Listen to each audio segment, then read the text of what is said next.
exhibition derby at the first time of asking around this Mandalika International Circuit.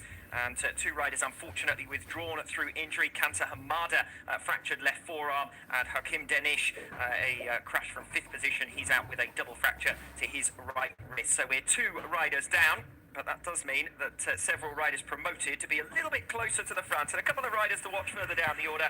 Adrian Deo, starting from P10. He was very competitive right from the start, firing his way through in the early stages. And Tetsuya Fujita, who starts from P15. And he managed to work his way up from 17th to 9th at the first time of asking in race one. Yeah, even further down the field, when you look at the ATC, you can have riders that just have that one weekend where it really clicks into place. They're able to have good results. You look at the back of the grid, Nicholas on the number 12 machine. He might be starting 19th in this race. He's a top 5 finish to his name in the Qatari rounds as well. So there is speed all the way through the field here in ATC. And another example of exactly what you've just said, Rei Wakamatsu, who's had two fourth place finishes in the 4 races that took place in Qatar at the start of this season, the Qatar Grand Prix and then the Doha Grand Prix immediately following it, the first 2 rounds of the 2021 Asia Talent Cup and Rei Wakamatsu Talent Cup, but hasn't had a good weekend so far, only managing to come through for 11th. And remember, I mentioned that we had 7 retirements in race 1, so riders towards the back of the field did largely make progress if they stayed on their bikes. Yeah, the big riders to keep an eye on, obviously Furasato on the number 15, he's the maximum man, he's won every race so far this season. Daniel Sharil on pole position on the 21, he's got 3 podiums in a row, and then Gunmaye on the number 5 machine, he's had 3 podiums through the course this season. We'll do our very best to keep you abreast of the championship situation as we go through as well, because this could be the race in which it's all settled. Taya Furasato, 125 points, 46 up on Daniel Sharil, the rider who's finished second to him in each of the last 3 races, the 18-year-old from Malaysia, and Gunmaye, the 15-year-old from Japan, still chasing his first race victory in this class, has had 3 podiums in the last 5. Dark clouds still looming overhead as the riders complete their warm-up lap.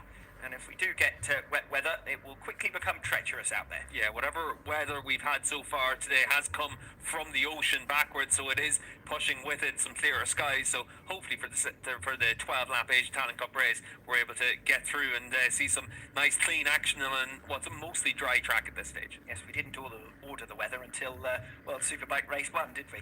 So it's starting to come a little bit early. It doesn't normally happen when you order something. 12 laps coming up. A revised number of laps. Finally we get underway with race 2 of round 3 of the 2021 Asia Talent Cup, the Indonesian round. The second time of asking, we get underway. Fast start immediately from the number 21, the pole sitter Daniel Sharil has really made a break in the run down towards turn 1. They're practically 8 abreast further back in the pack. Furasato's made a good jump from the second row of the grid. That's Verdaus as well, up into P3, I think, as early as turn number 1. So a train of riders now from second position back. But the key story is the first bend, Furasato making immediate progress. Yeah, Verdaus with a good start as well. Looks like Hongo's up there in the leading positions as well. Carter Thompson on the number 6 machine, converting his converting his front row start into a top 5 position as well. So everyone able to make it through those first couple of corners cleanly. We did see one rider running out wide through that opening corner, but everyone cleanly through. Yes, so Herjan Verdaus, who came home in 10th place in race 1, his first appearance of this 2021 season, is now taking the fight to the championship leader. And Furasato is going to have at least one bike between himself and the man that he'll aim to beat if he is to take the title here today. Pulling away out in front then, it's Daniel Sharil from Verdaus in second position, the number 10. Then it's the number 15, the championship leader Furasato. Hongo, who completed the front row of the grid, Masaya Hongo, the 17-year-old from Japan, is directly behind them. A little bit of liberties being taken there on the outside of the circuit. Hongo just being picked off by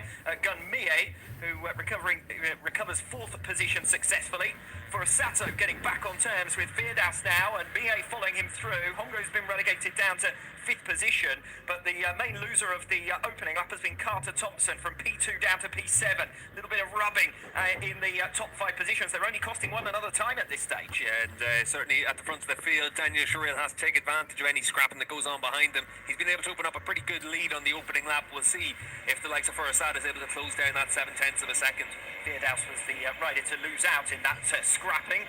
And you can see them all still at it, but it's enabling the leaders to break away. Daniel Sharil, the fastest man first time around, 3/4 of a second he's gained over Furasato, running very, very wide. One of the riders there, I think Fadilla from 5th position, has ended up dropping a couple of places there. For Osato, then 3/4 of a second behind Shireel, the race leader. Another half a second back is Mie in 3rd place. Then it's Hongo on the number 17, the yellow helmet you can see there. The number 6 of Carter Thompson has now recovered at 5th place. So Feardouse relegated to 6th, and Aditama, Fadilla, Shireel and Dandy rounding out your top 10. Yeah, and Shireel at the front of the field. Daniel Shireel on that 21. He's opened up 8/10 of a second. On this lap, he's been able to stretch out another couple of tenths of a second. But we'll see if Furusato and Mie are able to close down that gap. You can see down in towards turn 10. That looked like it might have been Aditama trying to attack down into 10. That was a big attack from Aditama as well. You can see the green helmet flashing through, running wide. Wakamatsu, who'd made good progress in the early stages from P16, was up to 11th, run off the circuit altogether and may well drop back. The lead group at the moment is comprised of 12 riders, all covered by 2.5 seconds, although that may begin to fracture, well, will begin to fracture as the race goes on, little doubt about that. For Osato behind Shireel, as things stand, the championship fight would go into the 3rd race of the weekend, would go into round 4 of the 2021 Asia Talent Cup that gets underway this afternoon. But Furusato is not done just yet, that's for sure. Yeah, good riding there from Mie as well on that number 5 machine to just drop behind Furusato, not try and attack at this stage. See if Furusato is able to use his pace. He is the pole sitter for the remaining 2 races this weekend. He was fast in free practice yesterday. He is the fastest rider out here in Indonesia this weekend. You want to try and see if you're able to use him just to close that gap onto Shireel at the front of the field. They pulled back a 10th of a second last time around. Mie, the fastest man of that second lap, at 1 minute 44.118 according to our timing screens.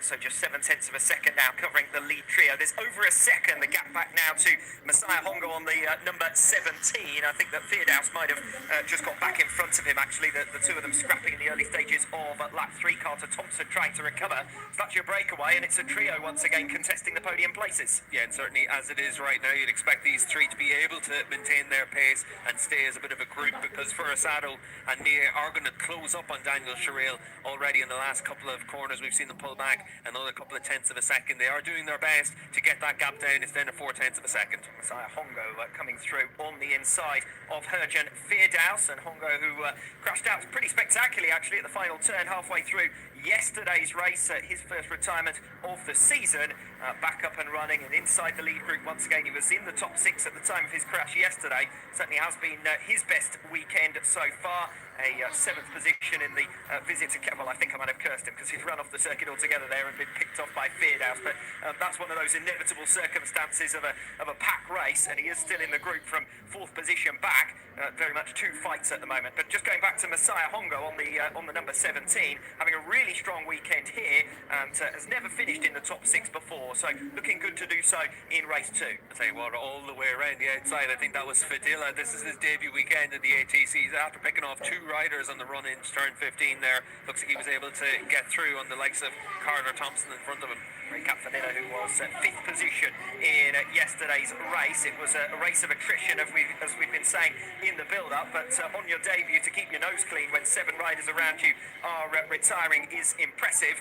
And there was a sort of secondary group, a quartet really, all fighting over that place, which was 5th in the end. It was slightly further back until a couple of incidents ahead of them, and that secondary group was covered by just 1.5 seconds at the checkered flag, and he was actually starting to ease away from them at the time of the completion of the race. So yeah, as you say, Ray Fadilla doing a great job for 5th position here yesterday on his debut. Now it's all closed back up at the front of the field, lap 4 of 12, so it is something of a sprint. We are heading towards a 3rd race distance. Daniel Shireel is defending against Tayo Furusato. Furusato comes around the outside. I thought that Gunmir might blindside him, might catch him by surprise, but he was aware enough to be able to sweep through and hold on.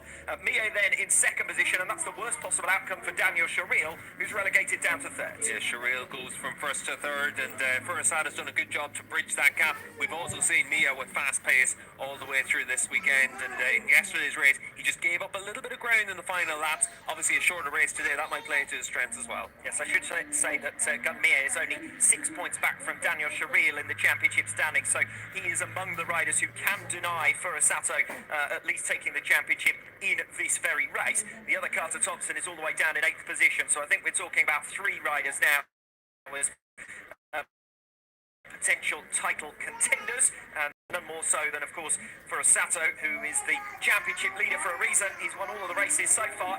Yesterday, once he hit the front on lap 3, he led every lap over the line from there on in. He's got a quarter of a second buffer now over Gunmie, and Daniel Sharil will be keen to take up the challenge at the front. Yeah, I think yesterday was really impressive to see how cool ahead he kept on that final lap. He lost the lead with half a lap to go, was still able to make the move to the penultimate corner. And in this race, it looks like Furusato's trying to take advantage of that pace that's on, bridge a gap of almost a second to Daniel Sharil, and try and just get his head down and see if he can break away. We saw in yesterday's races, there were times whenever we thought that he might have been able to break away, wasn't quite able to do it. It's going to take a big ask from him to try and open up a gap. As it is, you'd expect to see the top 3 in the championship battling it out all the way through till the end of this race. Yes, the Indonesian spectators may well be hoping for a little bit more fighting at the head of the field, because they've got a couple of their riders in that secondary group. You can see it in the background of the shot, and they all come through together. Feardouse in 4th position, all the way down to Sharil in 10th place, are covered by just a second. So very little to choose between them. I should emphasise that Sharil I'm talking about down in 10th position, not to be confused with Daniel Sharil, who's that man at the back of this trio at the head of the field. Yeah, I usually find it confusing enough in the ATC, but at the front of the field, not too confusing for Asada. He's doing exactly what he did in yesterday's race. Keep himself at the front of the group and let everyone else try and attack you. We saw in yesterday's races, he had no problem taking big looks over his shoulder, just understanding who was in the group, what he had to do. When he needed to get his head down, he got his head down. And Mie in the early stages was able to take the fight to him, was able to fight his way through down the inside at one stage. First incident of the race, we did say that yesterday was pretty action-packed, and it looks as though race 2 is going to follow that trend. First rider down in the gravel trap, and we're going to see exactly what happens. It's the number 25, that's Veda Pratama, who has gone down, just chasing. It looked like he was pushing as hard as he can. He's a relative newcomer. He's the youngster that we were talking about earlier on, just 12 years of age. Finished 8th position in race 1 yesterday. He chased perhaps slightly offline, through on the inside, and was the odd one out of that trio. Yeah, we saw that he was battling it out, just trying to move himself up close enough to the points-paying positions. As it is, it's Tom Drain in 15th in the final points-paying position here. Back with the leaders then. Furusato out in front, just 0.2 of a second now covering the top 3. They've gradually bunched up. Who's going to be the first to have a go at Furusato? He's having things all his own way at the moment. That might not be the case for much longer. Mie's got a really good run as they come through the 7-8-9 complex and now in towards turn 10. Yesterday's action hotspot, but he wasn't close enough. Yeah, how impressive is that from Furusato on the brakes there? We saw that Mie had gotten alongside him, but for Furusato, he made sure he was braking that little bit deeper, sweeps across the front of Mie's bike and holds on to that race lead.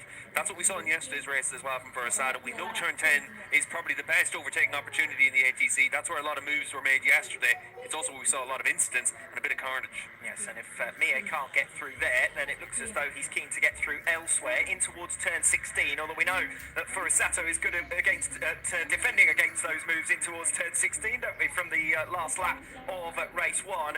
Sharil looks like he's biding his time at this stage. We head towards half race distance. Yeah, Sharil there at the back of the group on the 21 machine. We'll see if he's able to try and attack into turn 1, but as it is right now, Mie doing exactly what he did in yesterday's race, but it was around this time that we started to see him fade a little bit, and Sharil and Furusato really just start to open up a little bit of a gap. Lap 7, last time around, all 3 of these leaders set 1 minute 44 seconds. A quarter of a second covering them as they cross the line. It's a 4.5 second gap now to Feardouse, Herjan Feardouse on the number 10, who sits in 4th position with the entire pack behind him. Still 1.5 seconds covering 4th all the way down to 10th, and then a separate group from 11th position down. But we're quite rightly watching the lead trio, and this is Tayo Furusato, who might have started in 5th position, but has spent the majority of this race in P1, right where he sits at the moment, under some pressure once again from Gunmie. We'll see if he can come through this 7-8-9 complex where they're making it through now, in towards turn 10, and if he jams it down the inside like he did a lap ago, and whether Furusato has got the answer again on the outside. It's Sharil this time trying to make the move. Mie comes in late. Oh, goodness me, with a bit of a wobble there as well. Almost collected the back of Furusato. That could change the championship complexion very quickly, couldn't it? Yeah, Furusato's brave to hold that outside line and sweep all the way across and hold on to that position. You can see in the second group, it is still Hongo leading the way, and then the number 10 of Firdaus. We've seen that Carter Thompson managed to get into the top 5 on this lap, but Hergen's got through on him again. That's one rider running off. It could be Adatama that's gone down there in the number 3 machine. That was a big incident out the back of the shot, and Adatama running straight on in towards the gravel trap, and that is a real shame for Fadila Adatama, the number 3, and that is going to be a 5th retirement out of 6 races in this 2021 campaign. I said on the grid that he'd been a little bit action and prone at times, so it's proven in this race too. Yeah, no luck yesterday in an incident at turn 10, and then this incident at turn 13, and high-speed crash for him, but good to see him back on his feet and just trying to get that belly pan cleaned out. We'll see if he tries to get back into the race. We did see that riders that crashed in yesterday's race were still able to remount and score some points. We'll see if he can do that. But like you said, Alex, he's at 4 retirements already this season, and then another crash in this race. Well, we didn't get 15 finishers yesterday. We had 7 riders retiring from a 21 rider grid, so all 14 that finished scored, and that you can see why he's collected another rider before going straight on. I think it might have been Dandy that he collected there on the number 11 machine, and just left with nowhere to go. A bit similar to what happened to him in yesterday's race as well. Lap 8 of 12 then, and Sharil has left Mia just as we saw yesterday, and is going with Furusato, and they're absolutely nose to tail. They're making their way in towards turn 10 with 4.5 laps to go, and Furusato still got the speed in that braking zone in towards turn 10. We saw in yesterday's race, though, that Daniel Sharil was willing to make a pretty daring move through the next couple of corners, down in towards turn 12 is where he made the move. It's a fast left-hander. He stuffed it down the inside in yesterday's race, so we know that if he gets a half a chance, he's going to try and attack on Furusato. Still a lot of this race to go, though. 4 laps to go when they come across the line. It's very aggressive into turn 12 here. Yesterday was Daniel Sharil to take up the lead, but it only lasted just under a sector before back through around the outside came Furusato through turns 15 and 16 to take the win. Furusato still leads, Sharil going a little bit wide there, and Gunmia coming back through for second position. Yeah, the one thing that Furusato wants is he wants Gunmia in this group, because as it is, if he finishes second behind Gunmia, he would still win the championship and get it all wrapped up today. And certainly for Furusato, that has to be the target that he's got in his mind, just to make sure he's able to win the Age Talent Cup this year. 0.3 of a second as they cross the line at the end of lap 8. Separate battle behind. It is still Hergen Feardaus who has led that group for several of the laps around. Hongo oscillating backwards and forwards. He's dropped down to 6th position. That clash with Dandy and Adatama that we saw previously has broken that secondary group in 2. There was only 1.5 seconds covering 4th to 10th. Now a very different scenario. 2.5 seconds just between 6th and 7th. So it's 3 riders contesting the podium places. It's 3 riders contesting 4th position. Carter Thompson actually just getting back through now on Feardaus for P4. Running wide coming off turn 6 was Daniel Sharil. That's left him with a little bit of a margin to find on Gunmia, but Mia gets down the inside of Furusato, moves across his path in towards turn 10, and if that's what it takes to get it done, says Gunmia, then that's exactly what I'll do. Furusato with a good look over his shoulder, knows that Sharil is directly behind him, but with Furusato out in front, if he were to stay there, it still wouldn't be enough with Gunmia out in front, it still wouldn't be enough to take the title down to another race, because Daniel Sharil is directly behind as well. And you can see here with the championship leader Furusato, we'll see if he's able to try and be aggressive on the run down in towards the last corner to see if he can try and make a move back into the race lead. Yes, I got my words in a twist there. This is the live championship, and that'll explain it possibly better than I just did. Basically, I was saying that Furusato, if he finishes second behind Mia, who's also in contention, a similar number of points to Daniel Sharil, then we would still go into the 3rd race of the weekend here this afternoon. 3 laps to go then. Furusato out in front, 3/10 covering your lead trio, as it has been for the majority of this race, to be perfectly honest. Furusato back in front. And Daniel Sharil, his closest points rival, stuck down in 3rd. Gunmia has been the more pugnacious of the 2 over the last lap or so. I was getting a bit confused with my championship standings as well. So certainly for Furusato, the easy target is win the race, win the championship. And he's doing exactly that once again. He's opened up another couple of tenths of a second. But we've seen in this sector of the track, this is where the number 5 of Gunmia is very fast and able to bridge that gap. But we also know Daniel Sharil in yesterday's race had that edge in the closing stages. He needs to get through into the second spot to see if he's able to take the fight to Furusato. Sato is your leader. Mie then in second position. We've seen most of the moves in the Asia Talent Cup this weekend, and also most of the crashes in towards turn number 10. They're three abreast this time around. Sato on the 15 on the outside. Mie is getting moved out of the way now by Daniel Sharil, who comes through for seconds. Yeah, Sharil did a good job there to hold on to second spot. We saw that bike moving around a lot in the entry into turn 10. As you said, Alex, that's what we saw. A lot of incidents in yesterday's race. So it is a place where you can make overtaking moves. It's also a place where it can all go badly wrong. 2 laps and 1 sector to go now. We're on lap 10 of 12, a reduced length to this race after a delay due to weather conditions before we could get underway. Race 2, Sato in front, Daniel Sharil keen to get through. This is where Sato got round him yesterday for the race victory. Sharil's going to get a little bit offline here, and Gunmia is going to slam it down the inside in towards 15 and 16 and recover second place, and Sato again is able to defend that lead. Second time we've seen Gunmia do that on Sharil as well, so we can clearly see Sharil is struggling into turn 15 to get that bike stopped. But maybe just a little bit of tactics from Sharil as well. It'll be interesting to see if he changes tack in the final couple of laps. 2 to go. Sato has a 0.3 of a second advantage over Mie and Sharil. These two have got to be careful that they don't fight with one another. We know that Sato, as he did yesterday, has got a last couple of laps sprint in him. Yeah, we saw in yesterday's race, he tried on the second last lap, the penultimate lap, to open a gap and then leave it with a comfortable gap on that final lap. Wasn't able to do it. Now the key thing for him is this opening couple of sectors. Is he able to open up enough of a gap? We know that the run through 6, 7, 8 and 9, that's where you can use the slipstream and close right up. Sharil's close enough to be able to use some of that toe in the run down in towards turn 10. Championship situation is fairly straightforward with the 2 riders behind him. If either of them gets through on Sato, the championship will go another race. But if Sato stays out in front and takes what will be a 6th consecutive victory of this 2021 campaign, then he will have sewn up the Asia Talent Cup with 2 races to spare, and that's the way it looks at the moment. Sato has been almost untroubled at the head of the field. Yeah, he's done a really good job in this race to keep the cool head. We saw the same in yesterday's race, but Sharil is right there with him. Gunmi has now lost a few tenths of a second. He's 0.4 of a second behind Sharil, so suddenly it's left to the top 2 in the championship for most of this season. They're battling it out in the final lap and a half. It is a near repeat of race 1 yesterday, when on the final 2 laps, Gunmi, the number 5, got dropped back from the lead duo. These are the top 3 in the championship. They currently sit in the order that they are in the classification as well. Sato, who leads it by 46 points over Daniel Sharil. Gunmie 52 points down on Sato, so would need to beat him to keep his personal hopes alive. And at the moment, it's all about Sato heading his way towards victory. 1 to go. Yeah, really important for Sato just to think about where he can defend on the run in towards turn 10. He has been stronger everywhere else around this track all the way through this weekend. He's going to force Sharil to go around the outside into turn 1. Daniel Sharil, who was more than 0.3 of a second faster than Sato, the race leader, last time around, gets around the outside into turn 1, and Sato eases him out, and then there's a bit of a moment for Daniel Sharil coming through the first turn. He's going to have to work harder than he ever has if he wants to beat Sato, the man of the moment. Yeah, super riding from Sato. Forced Sharil to go the long way around the outside then to start finish straight in the run into turn 1. He's going to have to try and do something similar on the run into turn 10 as well. That's Sharil's best chance to make the move. Saw Sharil was willing to make the move wherever he could. Yes, no big moment there for Gunmi, and he's gone out onto those big serrated curves on the outside line as well.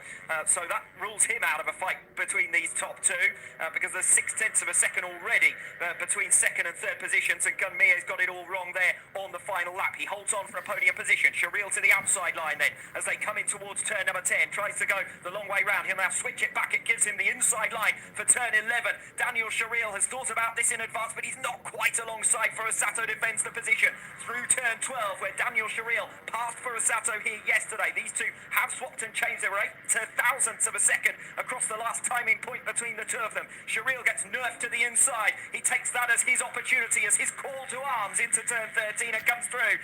Then Sato recovers it coming through turn 14. It's a head-to-head on the final lap that will determine whether we go to another race in the Asia Talent Cup for 2021 or whether we have just settled the series standings. 1 final sector to go. It's Sato, the leader, on the number 15. It's Daniel Sharil, the pretender, on the number 21. I don't think he's going to be close enough coming off the final turn. It's a drag race down to the line.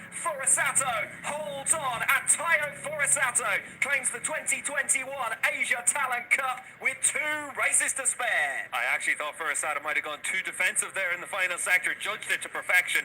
Really good race performance from him. Hongo takes 4th. Thompson's up inside the top 5 once again as the rest of the field comes through to claim the points-paying positions. Yes, Thompson rounding out your top 5. Feardows for Jeter, an isolated 7th position. Wakamatsu in 8th for Dilla, and Dandy rounding out your top 10. But it was all about the top 2 in the context of the championship. We had a very similar race to what we had yesterday. We had exactly the same outcome. A 6th win of the season for Furusato. Yeah, and if you want to see how on the limit Shireel was to try and make the moves to take the race lead, we saw through turns 6 and 7 he had a bit of a moment. We saw on the run into turns 12 and 13 he had another moment. That was the deciding factor. It meant that into turn 15 Furusato was able to take a normal line. He didn't have to defend the position. He did take a defensive line on the run through 15 into 16, and he was able then to exit the corner nice and clean and hold on to the race victory. He was able to take it by a 10th of a second, and just like we saw yesterday, able to lead pretty much the whole race here, nice and comfortable. 6 from 6 from Furusato.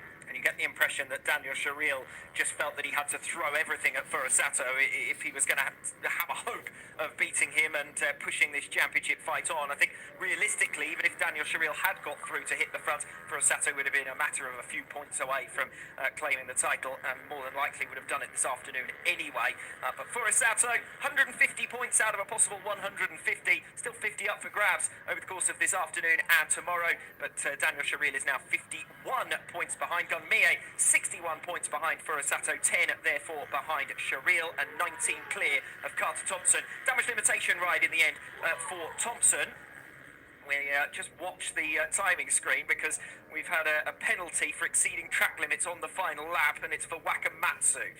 So it's not for Furusato. That's the most important thing at this precise moment, because of course if Furusato had exceeded track limits and had to drop a position, then the championship fight would go on for another race. Yeah, and certainly for Furusato, didn't put a foot wrong all the way through that race, hasn't put a foot wrong all season, and that's why he's been so impressive and able to take this championship. 6 from 6, very impressive start to his international career as well. Obviously he's going to be in the Moto3 World Championship next year with the Asia Talent Team, and we've seen some good riders come through in the Talent Team over the years. Obviously Ayagura, their big star in recent years in the Moto3 class, done a really good job in Moto2, but Furusato certainly a name to keep your eye on. Yeah, it's always an opportunity for the Asia Talent Cup when they're rubbing shoulders with the Grand Prix and with the World Superbike paddocks.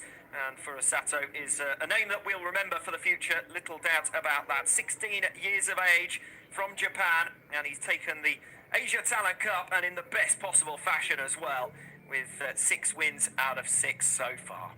Brilliant performance. Really impressive, and it's how cool a head he keeps as well. We saw in yesterday's race, we saw in today's race as well, the same story. Very impressive young rider, and we also saw that blinding pace from the start of the season in Qatar, where he was able to win both races by over 9 seconds.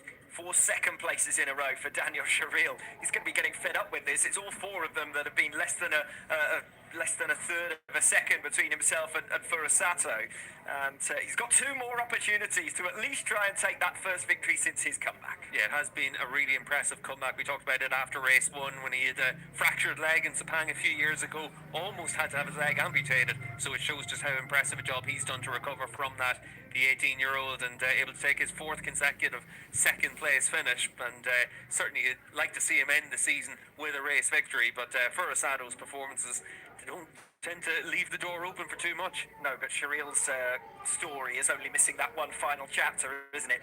Last the winner in 2018. Of course, he had that severe injury to his leg in 2018, and has been on the road to recovery since, and only got back on a bike in August of last year. Really incredible just for him to be challenging for, well, it's incredible that he's walking, frankly, but it's incredible that he's challenging for podium positions in the Asia Talent Cup as well. He takes 2nd position here today with Gunmie, rounding out your podium trio.